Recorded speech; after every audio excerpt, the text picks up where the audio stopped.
Hello, everybody, and welcome to the Penalty Loop Podcast, a podcast about biathlon by Jordan Gottschalk from Penalty Loop and a regular guest, RJ Weiss from Biathlon Analytics. Been a long time. It has been a long time. Well, you know what happened was in the move, one of the first things we actually packed, because we were packing up the areas that we weren't using as frequently, we packed up the guest room, which is where I stored my podcasting equipment, and the mic went into a box, and that was that. It was gone. Is that box sitting in Calgary somewhere now, or no, that box storage facility? It is not. It made it here. We are in. It is our Ontario. first recording where we're both in Canada. We are both in Canada. I should have started with that. We are both in Canada. I'm not in Calgary. I am in Oakville, Ontario, which is about several hours east. Yeah. We had a bit of an adventure with our work visa. Long story short, attorney made a mistake. In order for the mistake to get fixed, it takes at least 3 months.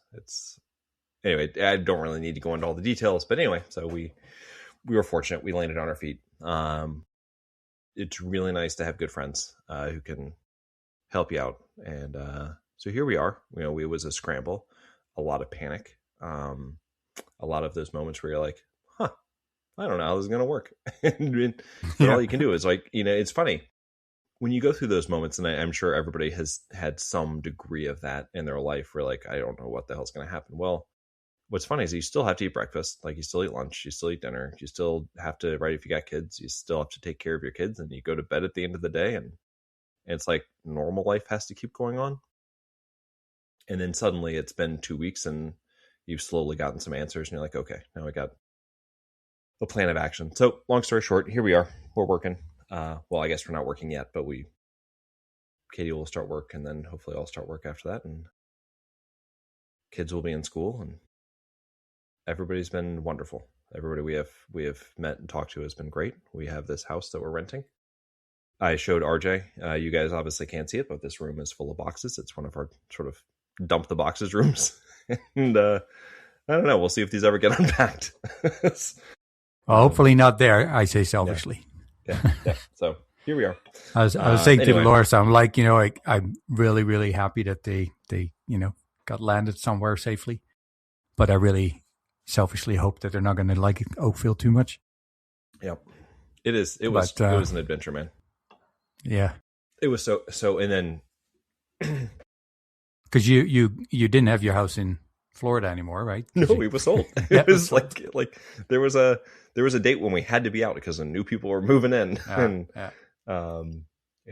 so yeah, it was sort of like, well, I was telling you this, but it's like you reach the point of no return where it's like, well, we can only go forward, but where do we go?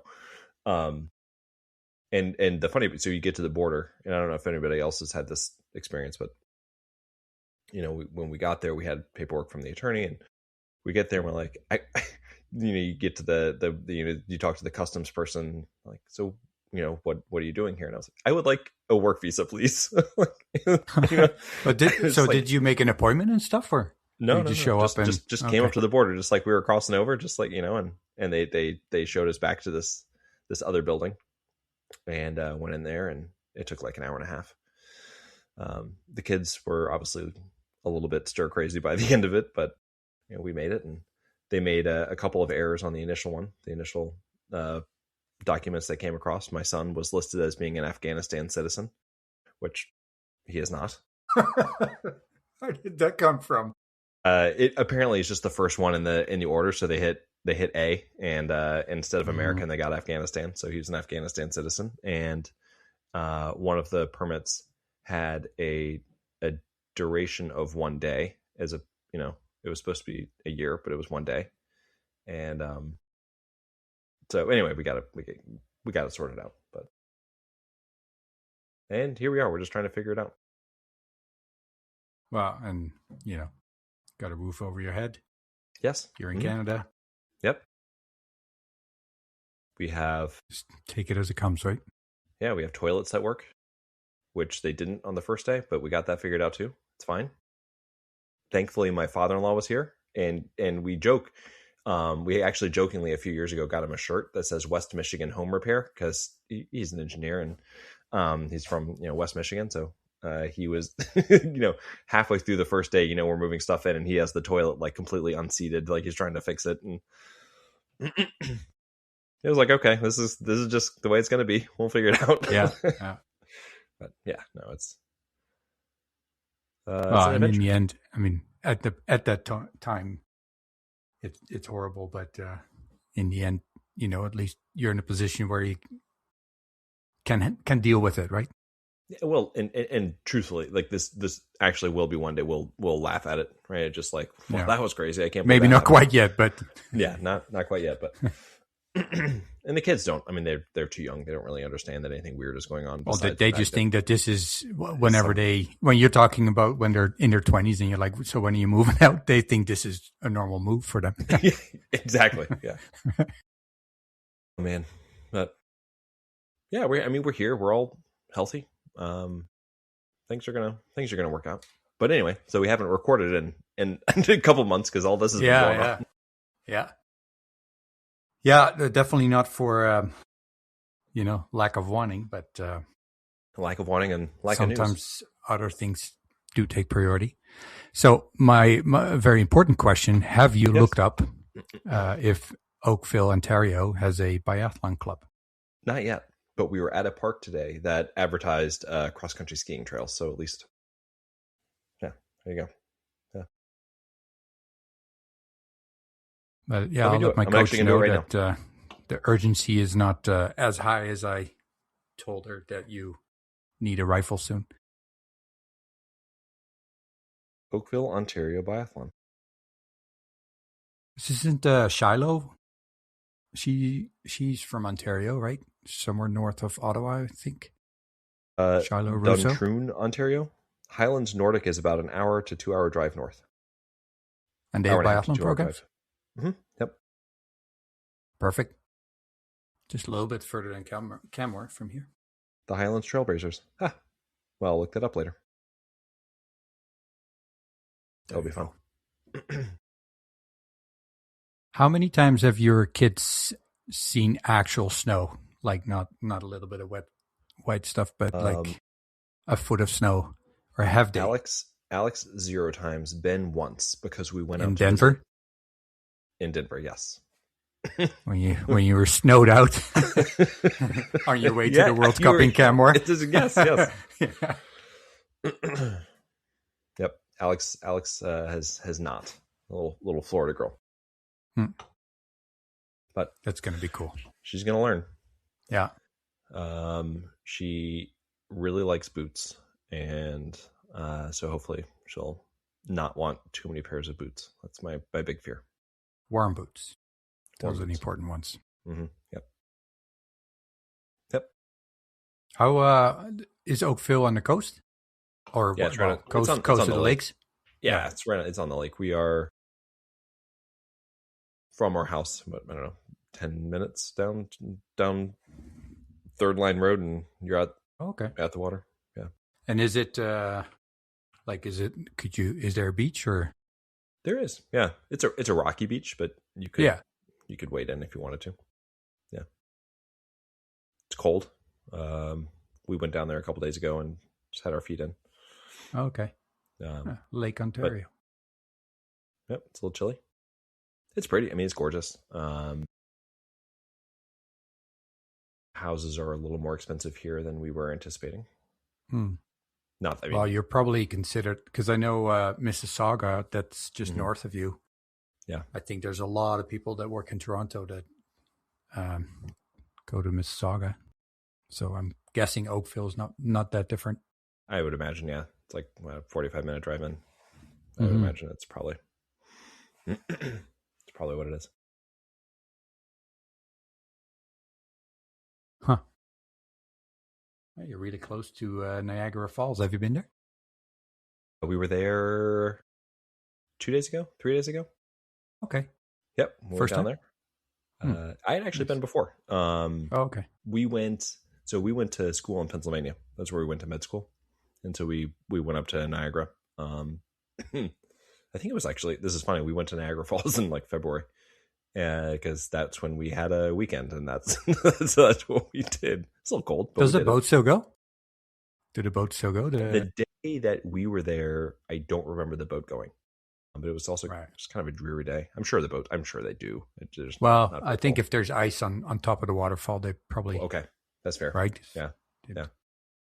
I mean, it was great. We took the kids down there, and they were really excited about it for about 5 minutes. But there's plenty of stuff to do, so we can walk around. Yeah. It was enjoyable. Yeah, we had a good time. It's just, I mean, if you've never seen it, like, it sounds kind of hokey to go look at a waterfall, but it's really amazing. All this water is just pouring over this cliff, and I never knew that there was another waterfall like 200 meters further. Sort of a sidearm. Yeah. There's the main like Horseshoe Falls, right? And then there's like the other one, the American one, which is just down the way. Oh, that's okay. Not as spectacular, yeah.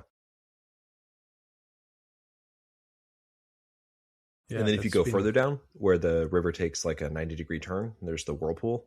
That, at least, I mean, this is like the advertising. They don't know where the bottom is. Like, the scientists threw things in to see where it would come out, and it didn't come out. And I don't know if that's just, the story they tell to build the lore, but yeah, it's neat. That is kind of at the bottom of the falls. It's a bit down the way from the falls. Okay. So after the falls, if you were to keep going down the river takes a sharp turn, and I guess there's something about that sharp turn that creates a whirlpool that pulls things down. You can go across. It's not like insanely powerful, but you can go across it in a speedboat. But if you were to try to go swimming, you would get sucked in. Oh. Huh. And people that tried that have never been, like, they don't know where people go? I don't know if they know where people go. Yeah. Maybe it's a wormhole. Who knows? Takes them to another dimension. Entrance to Atlantis, maybe. Ooh, entrance to Atlantis. That'd be nice. In all this excitement, mm-hmm. Any chance to keep up with the biathlon world on your end? Absolutely. I wouldn't miss it. Kind of, that was the main consistency in your life. It's actually funny. It was nice. I think I talked to you about this, but it was like nice to have a moment where, like, all right, I'm just going to take an hour and just think about this, right? It's not, it's not insanity. It's just like, all right, I can think about this. And, it's a small enough amount of time that I'm not really missing out on other things that need to be done. But, and also, nice, it was a mental break. Yeah, it was also a convenient time to not, to have all this going on, because there was not a lot of, there was Frosty Noro back in the end of June, and then a couple little things. There was like the Latvian Championships, the American Championships, and then Blink was just last weekend. So we had biathlon conveniently gave me a nice month to have a, chaotic crisis. Yeah. Yeah, I've just been watching the Loop 1 festival and what I discovered from last year. Because there was a bunch of videos from last year. And then there was a bunch of videos from Biathlon Worlds that said 2 days ago. And I remember thinking that that's not in August, but I was like, well, maybe I haven't really kept up. And I know that Blink was last weekend, so I'm like, oh, maybe they moved it right after Blink or something. So I started watching with my wonderful lady commentator. Oh yes, and then I'm like, this looks familiar. I swear I've seen this before. And then, of course, I looked up on the website. I'm like, oh, I wonder when the finals are then. And yeah, not until October 11, I think. Did I see right that this year they're going to be 2 different days? So there's going to be, it's two super sprint competitions. So there's going to be one on Saturday and one on Sunday. I thought it was if I remember men correctly, one day, women one heat, day. Or I thought the heats were on like the qualification for the. Is that it? The next rounds, but I'm not 100% sure. I did hear that apparently parts of the course are wider especially at the Good. end. So if it needs to come down to like a sprint, there's room for it. Yeah, there were some pretty narrow areas last year. Yeah. And they're going to have a loop, penalty loop, instead of stopping the box. Yeah. I wonder if, because that was a little confusing last year. I don't remember exactly, but I remember there was a little bit of chaos getting in and out. I wonder if they're also going to do the rolling start again. Yeah, I don't know. Remember, I think it was Campbell who was like, "Oh, are we racing now? What?" Yeah, what that was weird, eh? Yeah. And when is Dresden? Do you know? 2 weeks. It's next week. Next week. Oh, okay. Yeah. It's coming up, eh? Yeah, it's coming up pretty quick. Let me double check. Maybe that's the one that has the wider. Because I listened to the Extra-Runde German podcast, and they were talking about like a wider lane at the finish. Because now I'm starting to think, when I was watching the loop one from last year, I think I actually saw a penalty loop already instead of standing in a box. So maybe. Okay. Anyway. Yeah, because next week is City and Bulgaria.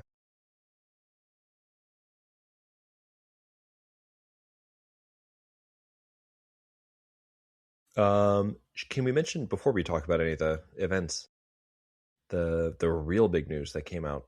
I think it was all in July. Was that this is the summer of the Oeberg sisters? Yeah, I don't really want to talk about that. No. Why not? Why ever would that be? Because that was literally when I had, like 2 days prior, I finished making the Oeberg Cup, and I know. Like 2 days later, it's like, oh, great, it's not going to happen this year. So I had to make a baby icon to fill this year's little slot in the cup. But hopefully we can still hand it out. We will hand it out. I mean, just because Hannah isn't racing doesn't mean Elvira. All she has to do is score a point. That's true. Yeah. No, but that wouldn't count. We can't give this season to Elvira. No. We can still give it out though. Well, that's a good question. Who does it go to? Do we give it to Elvira to hand to Hannah because she is the reigning champion still, or no? Hannah is the reigning champion. That's what I mean. Give it to Elvira to give it to Hannah. Yeah. Yeah, we could do that. Yeah. Because it's Oslo again, right? This year, and then next season it would be in Kenmore, or is that even one more season? I think it's even one more season after that. I think it's the next two. It's in Oslo. Sorry, guys. I keep clearing my voice. I just picked up a cold. Oh, it's the Canadian air, right? It's that, and different. all the ups and downs, and anyway. So I apologize. I'm not trying to do it. So what is what's the one thing you notice right away when you're just walking outside on the street compared to Orlando? I'm gonna give you two things. Driving up the highways, there are no billboards, and everywhere you go in Orlando, there's billboards for Morgan and Morgan, personal injury attorneys, Newman or whatever, Dan Newland, all these guys, right? And you just don't have that at all.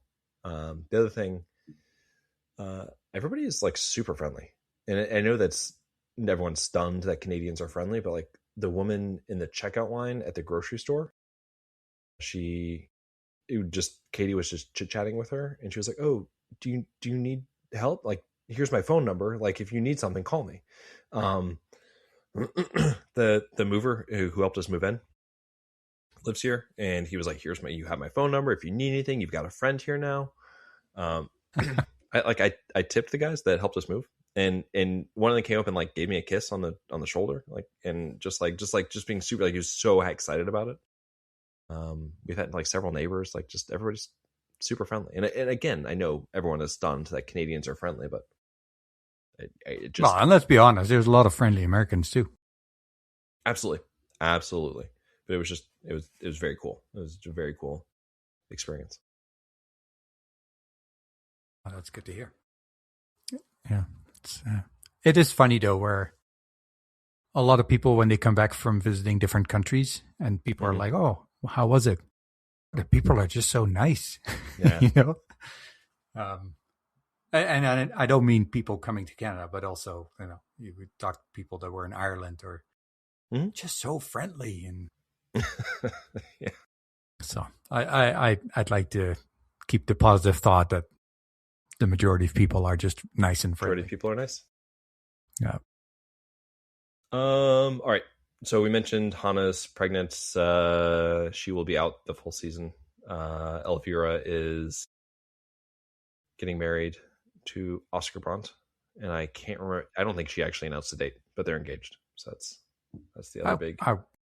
I can't imagine that being in the middle of the season, especially now with not having a break. No, even around Christmas, right?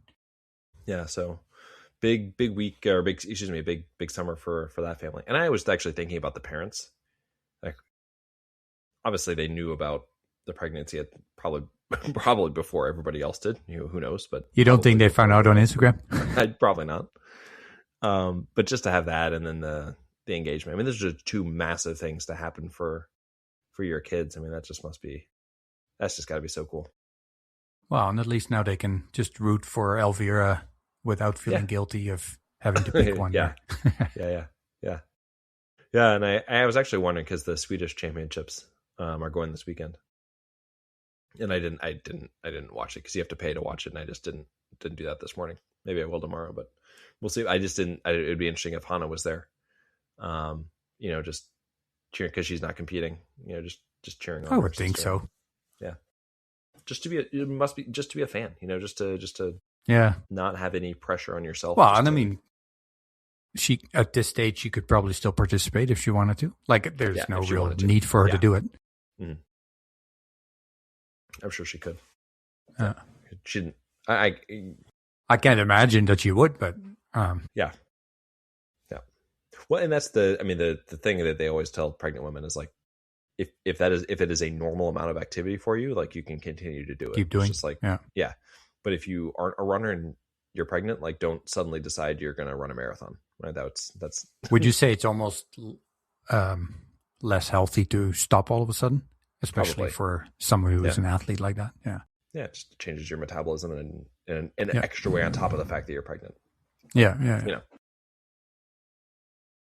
It's going to be interesting how that's going to impact Martin Ponsaloma as well. I was very curious. So I wonder when the baby's going to come and if that will impact his season. Speaking of, I mean, we can mention this about the Swedish championships. He looked great today. They did the individual today, and they don't break down the times, you know, so you can't see. I mean, they give you the time. So he won with 18 hits, only 2 misses. You can, because they did specify that it's a 1 minute penalty for misses, just like a normal individual. His skiing time was, assuming equal shooting time with Sebbe Samuelsson, he was about 16 seconds faster skiing, but of course, I mean, who knows what the actual shooting times were. Regardless, he skied well. He hit 18 out of 20. If this is new potential dad Martin Ponsaloma, what if this is what he needed? He just needed to become a father, and suddenly he's just mowing down the targets. He's gonna be unstoppable. Well, I mean, he's always been one of those athletes, you know, as soon as the shooting can be a bit more consistent. You know, think of Lampich. Even if she drops some speed in favor of better shooting results, I mean, she's still a super fast skier, right? Mm-hmm. Yep. Einar Hedegart. No. Yeah.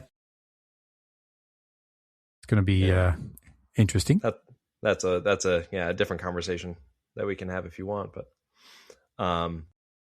speaking of Samuelsson, talked to him a little bit before the championships just to get a feeling for how he thinks about the championships. You know, at this stage in his career, like you know, what winning is not going to change his life. And he said, and I didn't tell him I was going to share this on the pod, but I don't think he's going to be too upset about it. He feels like it's a great opportunity to feel the race nerve and see how he stands. I want to win, but from experience, I know the results here don't matter in a few months, but you have to take it seriously. If not, it's not a good test. I just, I've always been curious how that level of athlete thinks about a race like this that really doesn't matter all that much. It's just nice to know that. Yeah, well, and especially like I would assume that his place is not up for discussion on the no, I would imagine 18 not. plus. Yeah, at this point it's not like the French women where there's 7 juniors that are able to beat you if you don't put in 100%. But it's a fair point. If you're just participating because you have to, then you're not going to get much out of it, probably. It's just nice to hear him say it. And I think the majority of these guys, even if you tell them, just take it easy, don't go all out. Like, I think once they're in that starting field, then it's probably hard to stop them. Sure. Yeah. Right. So Poncelomo's first. Emil Nyquist, he shot 20 for 20 and took second, and then Samuelson was in third. He had 4 misses. How far was Nyquist behind? Nyquist was 1 minute and 47 seconds behind. So 3 minutes and 47 skiing. Isn't he then? And you said Ponceloma had 2 misses? Ponceloma had 2 misses, yeah. With 1 minute penalties. Yeah, 1 minute penalties. Okay. So he must have shot a lot slower. But, and then on the women's side, do you want to know who won the women's side? Probably Anna Magnusson. Yeah, exactly. Yeah. Actually, it was a really cool race. Really cool race. Because Ella Halverson, Anna Magnusson, and Elvira Oeberg all came to the final shoot with like a chance to win. Basically, whoever shot best was likely going to win. And Ella Halverson went first, had 2 misses. Elvira went second, had 2 misses, and then Anna came in and only had 1 miss and went away with the medal. It's just in the pocket, cool, right? It's just a cool little nerve test, right? To come in there and knowing you need to hit it, and she did it. Again, it doesn't mean a whole lot, I think. But that's usually what the people say that don't win, right? Yeah.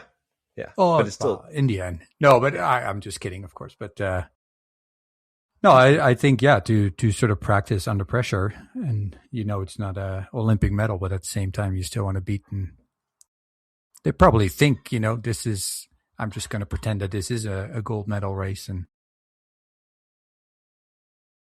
like Samuelson said, right? If you don't take it seriously, then it's not a good test. Yeah. Now, do you want to hear the ludicrous part?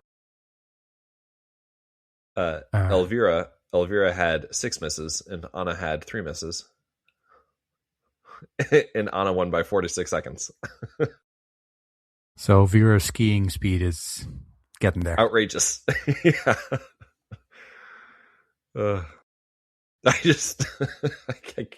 just is like a mind-numbing number. It still amazes me, not just her, but just in general, how you have all these top athletes, and they're all really good fast skiers, yet then there's still these incidental biathletes that are above that, and not just a little bit.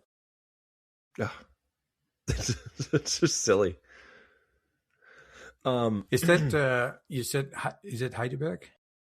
Is that the super young that was winning a lot in cross country skiing and is now going to go to biathlon in Norway? Yes, yeah, the Norwegian. Yep. Mm-hmm. And I think they were saying that he once skated the whole Lusa-button, so where you do one pull push with each leg. Are you serious? Yeah. And he won?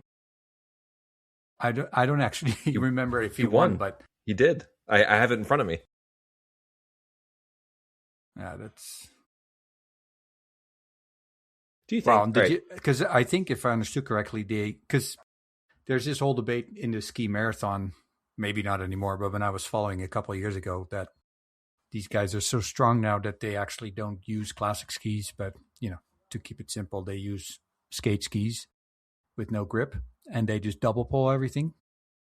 And then in recent years, I think for the ski marathons, and they're not necessarily 45 kilometers. I think they range between like 40 but there's some that are 90, I think. And now they've actually have certain zones where they have to classic. They cannot double pole. But so from what I understood, and I haven't really followed the Blink Festival, there's now a separate race for people that want to double pole up the hill. Yeah. And, others that do actually do the classic technique. But could you, like, double poling up? It's one thing to come down a hill with That's speed, insane. and then you go up on a hill, and then you like keep the speed, and then in the end you double pole. But just the entire way. The entire way. Ugh. Yeah, he won. And it's interesting that it's faster. I still find that, because classic skis on flat and downhill, like, I can't imagine they really, at that level, the skis are probably so good that they wax it so that, it doesn't slow them down.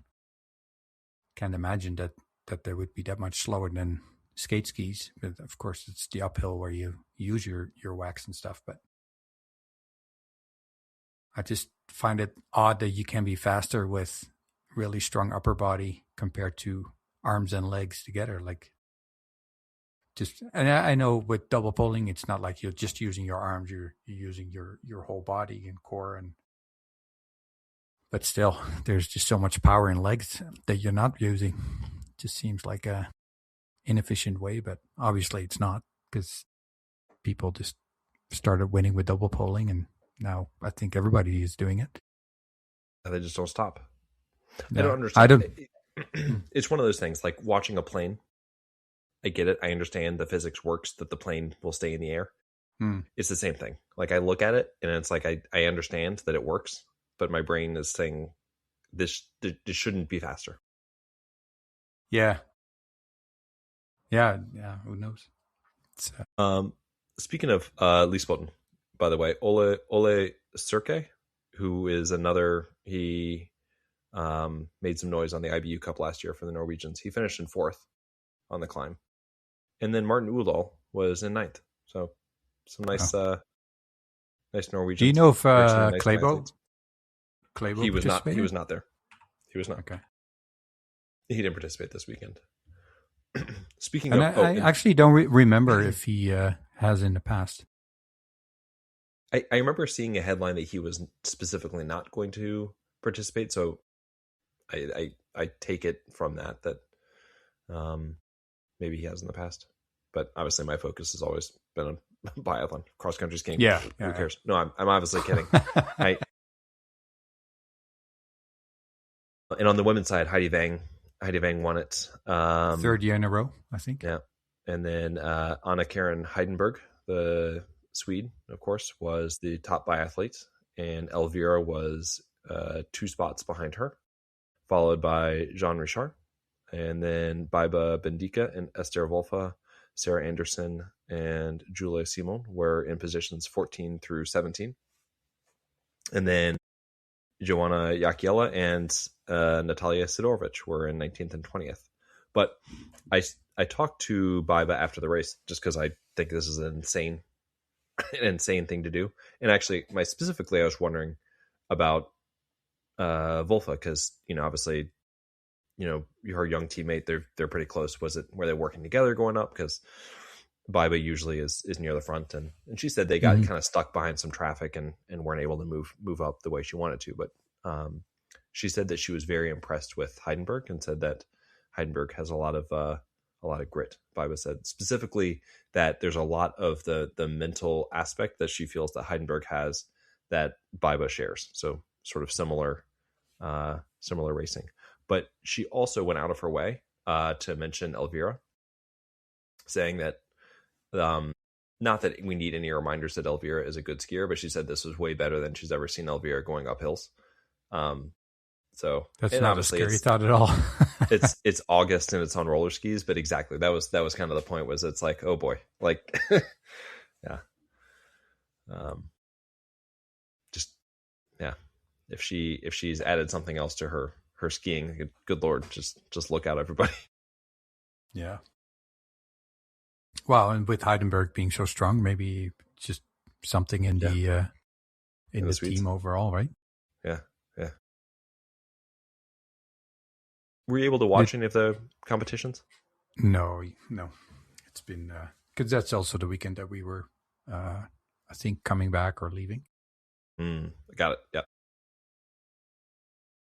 Was there any French men participating? There were. Perrault was there, and Emilie and Claude. They actually had very good weeks. Perrault was seemingly in second every single time. I thought Emilie and Claude was. I thought I heard his name somewhere. He did. He had was a good top. result.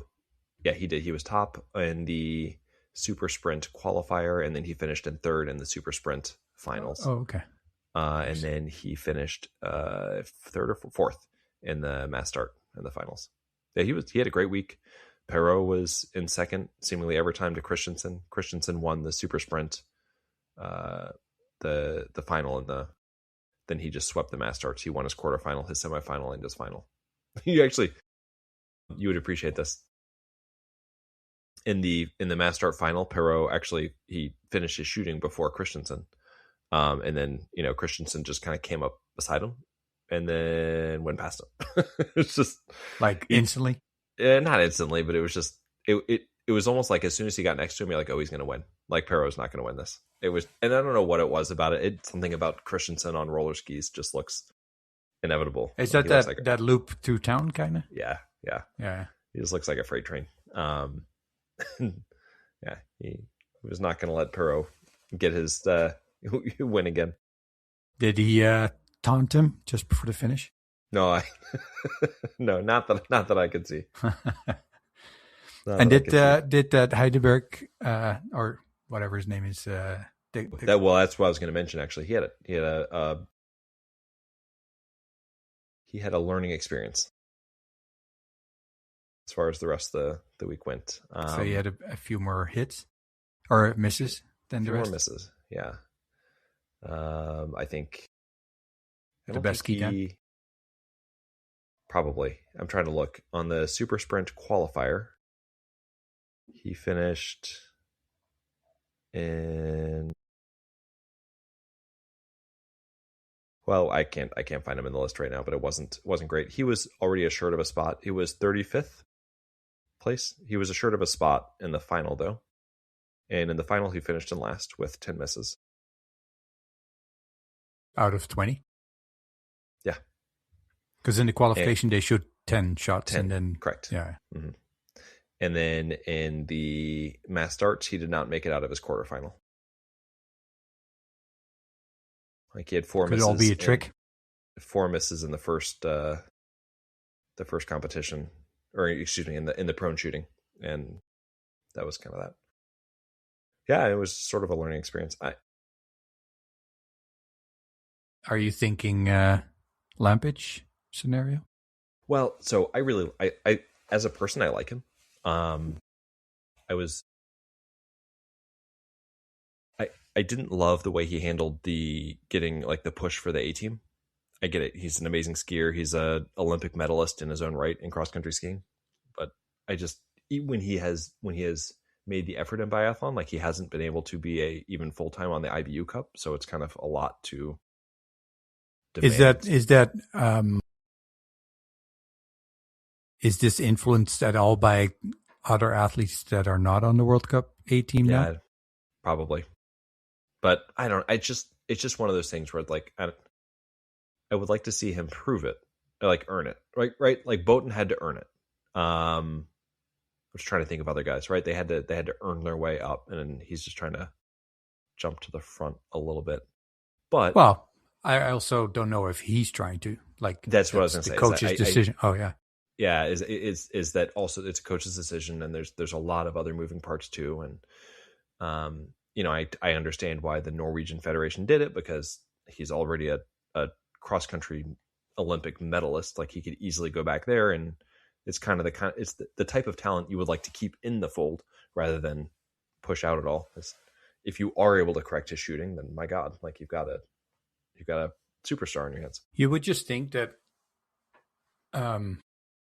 especially with the pool of talent that they have, that the IBU Cup is a perfect place to improve your shooting. You would think. Yeah. And I think that's my real question is what happens? Like, what if we get to November and the shooting still isn't there? And he's definitely not going to be on the World Cup, sort of like one of the borderline IBU Cup. Like, how long is he willing to do the IBU Cup? Right? Because he knows if he goes to the World Cup, he's on cross country skiing, he's competing for podiums right away. And how much is he? I guess I really like to know his commitment. Like, what is his level? Like, because it's really hard to commit yourself to the struggles when you know you can get incredible success doing something else. I'm curious. But he like I said, already has had that success too, right? I know. So in a way, you could really like him. Like when I hear him talk, I'm like, yeah, he seems like a really likable dude. Yeah, I don't know. It's I just think in such a stacked program, you're also going to create a lot of maybe not hostility, but a lot of frustrated minds, probably. Mm-hmm. I agree. You think of someone like Surum, who obviously was unlucky with injuries, but as far as I know, is he on the A team so far? Surum? Yeah. Nope. Yeah. Neither Surum nor Stromsheim are there. And it's not, I mean, it's them. I mean, then you've got Kasper Kalkenberg, who is like 21, 22 years old, and he's like been sweeping up medals at Junior Worlds. Yeah, fair enough. Like, I'm not saying he's not strong, but with him, I've always felt like he's not quite at World Cup level of the Norwegian team. Like, I think he's had some opportunities and it hasn't come out. And I think with Stromsheim, I mean, obviously he's won a race and has done really well, but I still kind of feel like were those the outliers in a positive way for him? Yeah. When you think of a consistent season. But I can see, like, it also, and that's the other side of the medal is you're putting just so much pressure on. And is it Hedegart? Hedegart. Sorry. Yeah. Because I mean, I'm sure he can see that some people are like, "What the hell? Why is he getting a chance and I'm not?" And I would like to think that they don't blame it on him, but yeah. And I mean, we've seen it with Lampage. We've seen it with the Swedish girl whose name escapes me, but that was exactly what I was going to say. Stina Nielsen. Yeah. And if I recall, with Stina Nielsen, her best result was a third. Is that right? Just on the World Cup. Yeah. I don't remember off the top of my head. And I think Lampage, I don't know if she was on the podium, maybe once. But I think she was on the podium. Top 10 in flowers or the same weekend that it was in Pokljuka. In that when a lot of athletes weren't there. Jakob Falk, when he won that race, I think it was the next day or the same, like it was Super Wax. I mean, Denise Hermanvik is like, she is just she's the outlier. Example of Just don't see. But I think he also used to be a biathlete, right? Yes. Heidemark? No, I don't know why Hedegart. Hedegart. Jeez. And then, maybe for lack of success in biathlon and being a super fast skier, maybe he switched to cross country, and maybe now he's like, well, I've won there and my passion is biathlon. Yeah. I personally probably would have, and again, maybe there was, that Ziggy didn't see it in him, but if you have Ziggy as a coach, I would try to be on the A team with a coach like that. Mm-hmm. With no disrespect for the coach they have now, but I think Ziggy is still considered a bit of a miracle doctor when it comes to shooting. Mm-hmm. Although the Finnish coach, pretty damn good. who helped? Who helped? Who helped? Yeah, the one with Vitozzi. Vitozzi. Yeah, that was some miracle work too. If you think about it, really was. That was a great mental coaching. I instantly get this cringing, not nice feeling. I know. When I think of Vitozzi, those shootings she had to go through, and that is such a weird moment in her history now. And in biathlon too. Like, I mean, everybody has ups and downs, but that was like getting to a point where the whole world was cringing. We had multiple people that we interviewed who were like, "Yeah, I couldn't watch it." Yeah. Maybe that was her problem, that she wasn't watching either. No. Well, maybe. I mean, and I joke, and it's not nice, but I also feel more comfortable doing that because I know she won the overall globe eventually. So, real quick, before we leave Hedegart and move on to some other things that happened at Blink, just thinking in my head, on the Norwegian team, on the World Cup team, presumably you're going to have Sturla. Presumably you're going to have Christensen. Yeah. Boten. Dala on the World Cup or IBU Cup.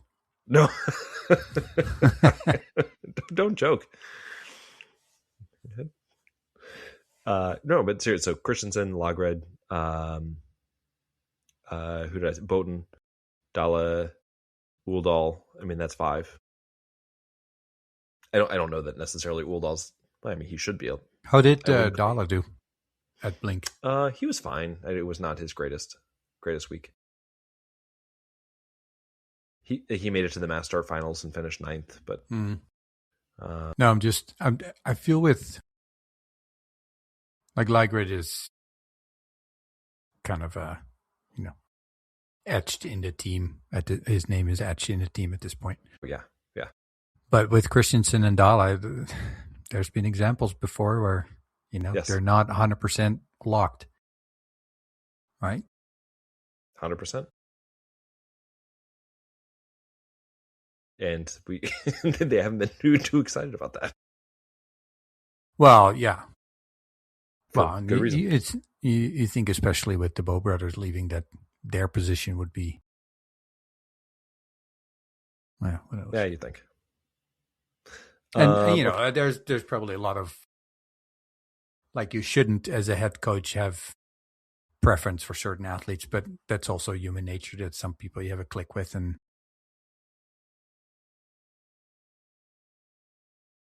who knows. Another standout, going back to the positives for a minute. Sorry. I think I texted you about her. No. That was me. I took us down that road. Oceane Michelon had a spectacular week. She was on fire shooting. I don't think I know I've never seen her shoot like this. In the semifinals, she won her semifinal with a 13.8 second shoot. And then she won the finals with a 12.4 second shoot. It's obviously different. You're just walking up as opposed to coming up on skis, but still, that's I would argue it's actually harder on roller skis. No, they were on. This is a shooting competition. So just on shoes or socks or whatever you want to wear. So she did that, and then she dominated the super sprints, 9 for 10 in the qualifier, and she beat Julia Simon by 16 seconds with the same shooting. Not bad. And then won the finals. She was 19 for 20 and beat Julia Simon once again by 16 seconds. Okay. Wow. Yeah. Was Lou there? She was not. She took the week off. Yeah. And I heard Justine didn't do all too well, or there was something going on. She did okay. She got hurt. So in the shooting, she did make the finals in the shooting, and it's all standing shooting. So good for her, right? That's obviously a good thing to see, and she finished in third in the finals. In the super sprint, she got hurt. She hurt her wrist and pulled out, but then she came back and competed in the mass starts. She won the quarterfinal. She was third or fourth in the semifinals, and then finished further down in the finals. She had a bunch of misses early on. And did you see her? Like, did you watch the races? I did watch the races. I did not see her fall. They did not have her on during. No, but I'm just curious. Did you see kind of the spark in her face, or not noticeably? No, I would say no. But I'm assuming she's still in the A team or the. Yeah, she's training by herself this summer, but I nothing about what she did this week made me think that she is on the outs. And just from a pure competition standpoint, she looked better than when we last saw her in the spring. So I think that's going well. But it wasn't like she didn't look as happy as she has at other times. So with her training by herself, is that spot filled up by Anna Gantler? Isn't she training with the French team?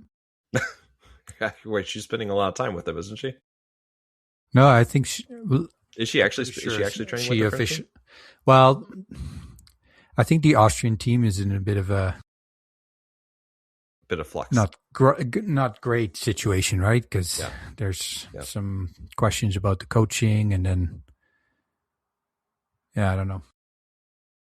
Well, no, I agree. It's a little. I mean, obviously for her, she spends time with Emilien a lot. So yeah.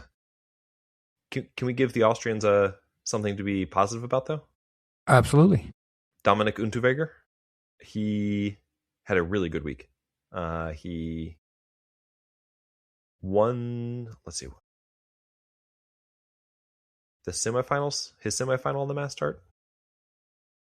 Yeah, so he beat Emilien Claude and Martin Uldal, Johannes Dalle Skevdal, was in it, Oscar Lombardo. These guys were all in his Boten. These guys were all in the semifinal, and Unterweger won. And then he ended up finishing in 8th, but he was in first place after the third shoot in the finals. So he was definitely in the mix. He did well in the shooting competition as well. Let's see if I can pull that up again. So it's just his last shooting in the mass start. Exactly. Yep. In the semifinals of the shooting competition, he put up a 12.3 second shoot. And then he was 13.6 in his quarterfinal, which were 2 of the 4 fastest for the men. Not bad. And chatted with him afterwards, and he said that he knows he can shoot well. I mean, he shot like 89% last year, so he feels confident in that. But he said for the first time in a long time, he feels like his skiing is more on a competitive basis. So hopefully hopefully that carries forward. So that'd be good. Can you remind me how many people retired on the Austrian men's team? Well, they had Heinar and what's his name? With an O. He'd been around for a while. And because on the women's side, they at least have Endexer as a young upcoming, right? And they got Anna Gantler is still young. Yes. But on the men's side, I'm not so familiar with. On the men's side, they're more reliant on. There is. Give me just a second. Is it Comets? This is going to bother me if. Yeah, I think it's Comets. They're retired. Yeah.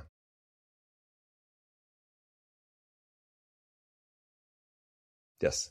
Yeah. Okay. In the chaos of the move, this is you guys who are listening to this at home are like, you morons. Of course it's Comets, but in the chaos of the move, and it's nighttime, and you start doing this, and you just sort of your brain wanders off. Yeah.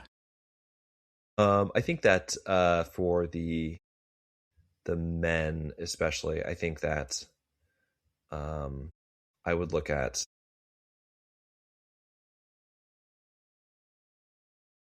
I would look at the son of Simoneder. Yeah, son of Simon. No, Muhlauer is who I was trying to think of. Muhlauer, who's who I was thinking of. He's a young guy coming up, but I think that he has some talent, and he can make some noise. And then there's also Mühlbacher, who is a cross country skiing convert, who is similar. I think when he hits, he's very competitive. And then if Unterweger, if he can, he had a win on the IBU Cup last year, I think. Yeah, and he's been around for a bit, right? Yeah. If they could be putting something together, it could be kind of one of those, have a couple of retirements and actually. Well, and nobody expects it, so. Exactly. Get pressures off. That'd be nice. Did you see the Polish team, how they finished? So we talked about Jakiela and Sidorovic on the climb. They were awesome in the super sprints. They finished 7th and 8th, Sidorovic 7th and Jakiela 8th in the qualifier. And in the final, Jakiela was 4th and Sidorovic was 7th. And then some pretty pleasing results, yeah. Exactly, yeah. And then Jakiela qualified for the finals and the mass start as well. I think she ultimately finished further down the listing, but it was a solid run. It wasn't like she just squeaked by the entire way. And Sidorovic was in the semifinals, I believe. And the men had Galisa, who was up there. Anyway, it was just a good week for the Poles, I thought. Just what was I thinking of? And Sweden wasn't there, right? I believe just Elvira and Heidenberg were there. So yeah, I meant on the men's side there was no. No, yeah. Swedes. No Swedes. Italy was. No, Vitolzi was not there this year. She won, so she decided not to come back. And Tommy Jacquemel was not there either. No, he was not there. He's someone I'm really curious about. Knoten. She had do you remember she had the burst appendix? Because we saw her in Oslo looking in a lot of pain, and that pain was like coming and going. She finally discovered, I think it was late May, that it was her appendix, had the appendix out, had the surgery. She had no training. I don't think she picked it up until late June. So I think she was like at 6 weeks of training when she went, and she finished in 3rd in the mass start. Great shooting, I'm assuming. Yeah, did pretty well. But yeah, I mean, she was. I don't have that in front of me. Did Surum actually participate in Blink?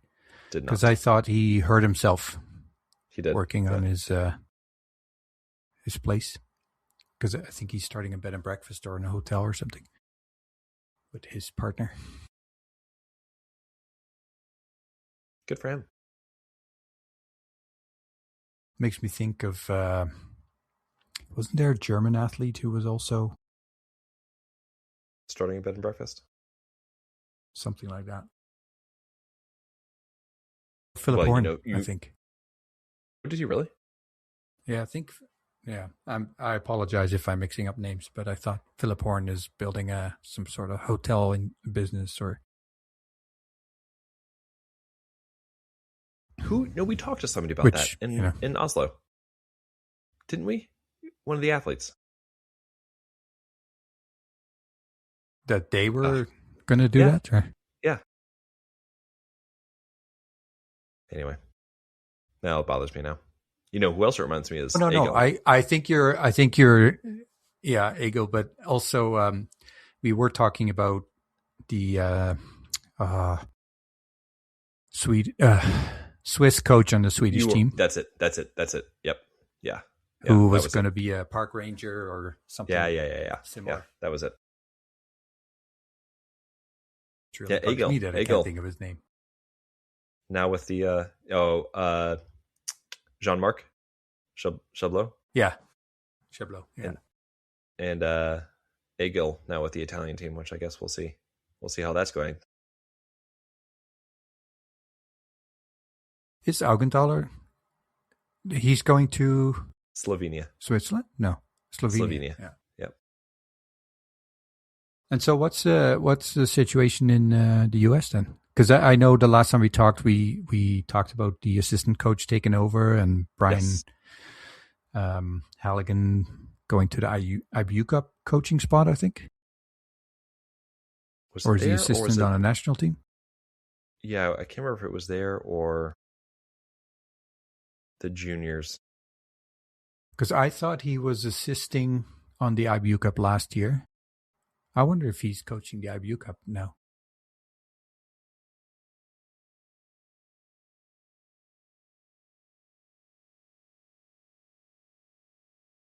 Yeah, I have no news of Team Canada. Talked to Andrew Chisholm and Pascal Paradis a little bit just to check in and see how things were going. And fortunately, no major effects from wildfire smoke affecting the teams. You would be able to talk about that too, but sounds like things are going okay. Pascal is going to be training with the Americans in Lake Placid coming up. The weather there has been spectacular, so hopefully it continues. Just by herself or with the Canadian team? Or? I didn't inquire. I didn't ask. Oh, okay. But I know that she's going to be there, so she's looking forward to that. That's coming up very soon, actually. Because they've had a collaborative training week there before, I think, Canadian and the American team. Yeah, but she felt after last season being gone so much that she just wanted to be more at home, which I totally understand. Yeah, I can imagine. Oh, it's funny on the U.S. Biathlon side, they don't have the 26-27 team yet. No, they don't. Speaking of, they had their championships recently, which happened to overlap with a National Guard week. And the sort of the A team, so your Lucy Andersons and Margie Freeds were coming off a very hard week of training, so they only competed in one race. Deidre Irwin is actually at school right now. So it was sort of a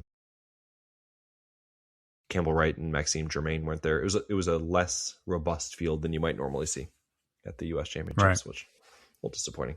You'd think maybe they could combine that. Like it's not like biathlon in the U.S. has an overwhelming amount of participants, I would think. I agree. But like do the national championships combined with the National Guard? You would think. I don't know. Right? I'm sure there's good reasons to do it the way they're doing it, but yeah. Other U.S. biathlon news is they have voted to form a strategic alliance with U.S. Ski. So we'll see what comes of that. I know we talked about that a little bit last time. Under the same umbrella? Yeah. Yeah, so they'll be under the same umbrella, but the draft a definitive operating agreement that preserves U.S. Biathlon's governance autonomy under the Ted Stevens Act. Whatever, it just seems like very lawyer speak. The working group will negotiate based on board-directed priorities and present a final draft agreement August 29th, 2026. Why does Sarah Studebaker Hall sound super familiar? Is she a former U.S. athlete, but not in... I feel like she is like maybe a former gymnast or swimmer or something like that. No, she was a biathlete, right? Yeah, she was a biathlete. 2009 to 2014. Okay. She placed 17th in the individual at the 2011 World Championships. And she had a career best of 14th. I don't know if I just remember wrong or if there's maybe an athlete that has a very similar name. So Mike Gibson is now the women's national head team or team head coach, and Emil Burmetti the men's. The men's, yeah. And then Raleigh Gusling, head development coach. Brian Halligan, like you said, junior national team head coach. And then Justin Wadsworth, head physiology, my apologies. And Matt Emmons, the head shooting coach. So there's no specific mention of the IBU Cup. So I would think that's a bit of a combo between the group of coaches.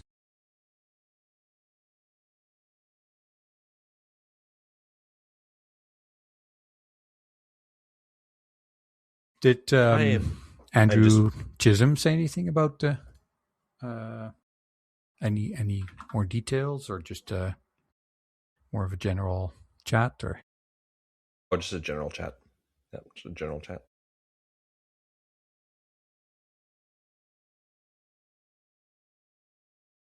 On their main page, I still see Adam Runnels' picture. I ran into makes me sad. Maybe a month or so. Yeah, I mean, there's always opportunities for younger guys, but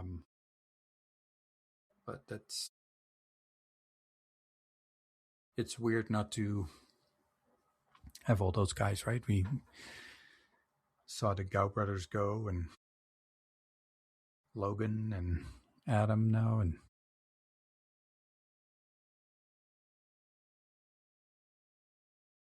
such a young team, right? Zach, and then the men's team is going to be so young. Fleming, Daniel. But I am looking forward to see some young guys getting opportunities and see how they take those. So, I mean, the Alberta BATC now, I think Christian Gow is coaching. I think Adam said I'm not sure if he has an official role on that or if he's more like helping out in a different kind of role. But I mean, it's hard not to be involved, especially when you live in Canmore, where the majority of the athletes are training. So.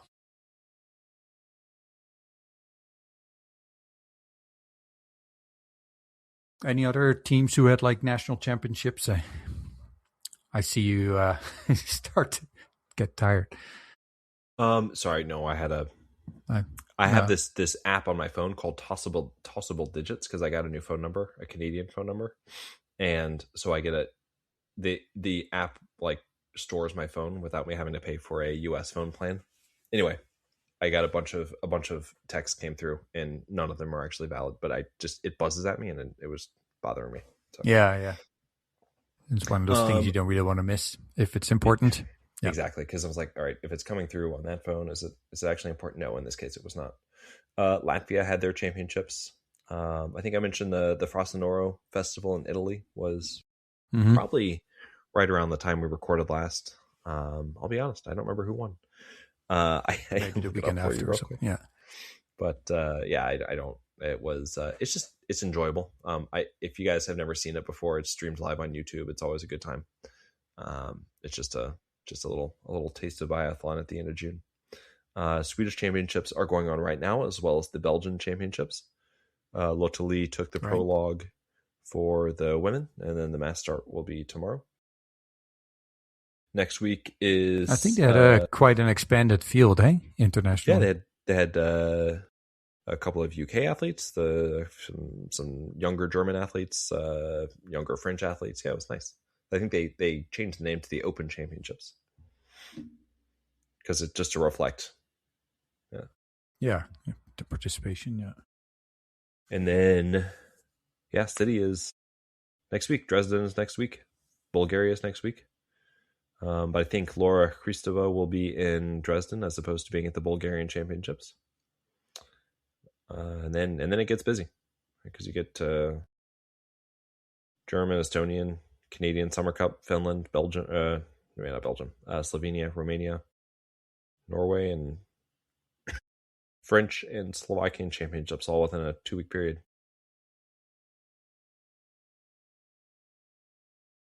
Man, and you know what happens Germany then? Germany is usually a bit later, hey? Yeah. You know what happens then, though? At the end of that run, we're 2 months away.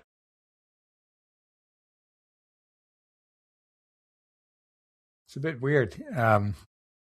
Dolores, we've had quite a long week, extended period of pretty hot weather, and then the last week or so it's been kind of rainy, and the heat actually turned on.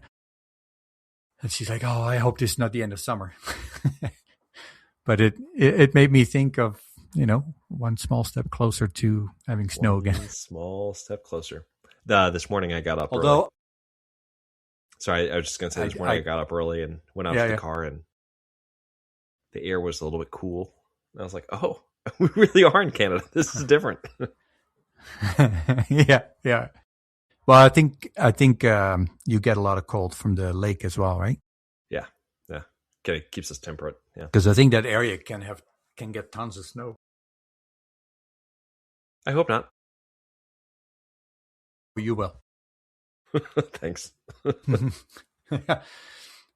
No, they get big dumps of snow just because of the moisture from the lake. I'd rather have snow than ice. And then, ice I don't like. Maybe keep an eye on Calgary. Thank you. We'll certainly do that. No, I think. What do you got coming up? It's not uncommon there. Any biathlon events for you coming up? Yeah, I have practice on Monday night. No races? If I can make it out with it. Me? No, I'm I'm busy with biathlon in the sense that, well, like I said, I spent a lot of time on the Oeberg Cup, and then now I've been working on some bobbleheads or figurines. Yeah, hey, I was going to ask you if you were going to mention them. Yeah, they're in a, I would say 75 to 80% stage at this point. They look great. I think now they're starting to get recognizable, most of them. The color of the suit helps, and the color of the hair, it makes a big difference. So it's one of the many projects that turned into a bigger one. I was texting you today. I probably should have started with 1 or 2 rather than 7 that are in existence for no other reason that they just came out of the 3D sculpting tool the best, and they're colorful characters. So, yeah, that's. They look great, by the way. I've built thanks. I've built a fake rifle in the meantime, and a couple things here and there. I've been doing relatively many kilometers of roller skiing. So, yeah, bit dry firing, tinkering with my rifle, of course. I was chatting with Logan a little bit about that. Oh, yeah? Yeah. Well, Project LP. You can't really not think about that, right? No, of course. But I'm happy. I'm pretty happy with my last standing block. So that's good. I feel there that I don't really have to think of something even better. I love it. I think I got it nailed down. And it does. Now you got me going again. But it just fascinates me how, I don't know, 15 years ago, 20 years ago, everybody had the same rifle. Almost everybody had the same Anschutz rifle. And then, they had these little plates you can put under your standing block. Some had none, some had 1, some had 2, but, they had 2 fingers in the front and the thumb usually bent down on the backside. And now there's just so much customization. And when you think about it, it's really ridiculous that women and men of all sizes shoot with the same rifle. And, I think Anschutz sells a junior rifle that's a bit shorter. Mm-hmm. And obviously you can make adjustments to make it fit better. But I think now we're definitely seeing stocks that are customized for the athletes. But I think that for me, that was one of the big problems, is that the rifle I have just wasn't really, the standard size is not really suitable to me because I'm fairly small. And I've found I have no hip bone to lean on, so that's not ideal. I do have one for the record, but it's not very large. And it seems like my forearms are relatively short, and having some signs of arthritis doesn't help. So that's why my block is in a really odd position compared to what you normally see, but it works for me. So perfect. That's all it needs to work for. It's all about, right? Yeah. So our next episode, we're talking about Swedish finals and Dresden, and I'm so excited. We're back, guys. I sent out about 8,000 interview requests, so hopefully we'll get somebody on soon. So we'll have 3 a week. Don't joke. Catch up. 1, 2, 3, 4. And thanks for everybody's 6, patience.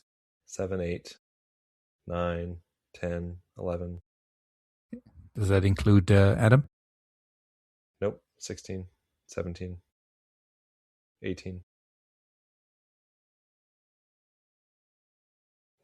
19. Yeah. We're going to be busy, guys. Crazy.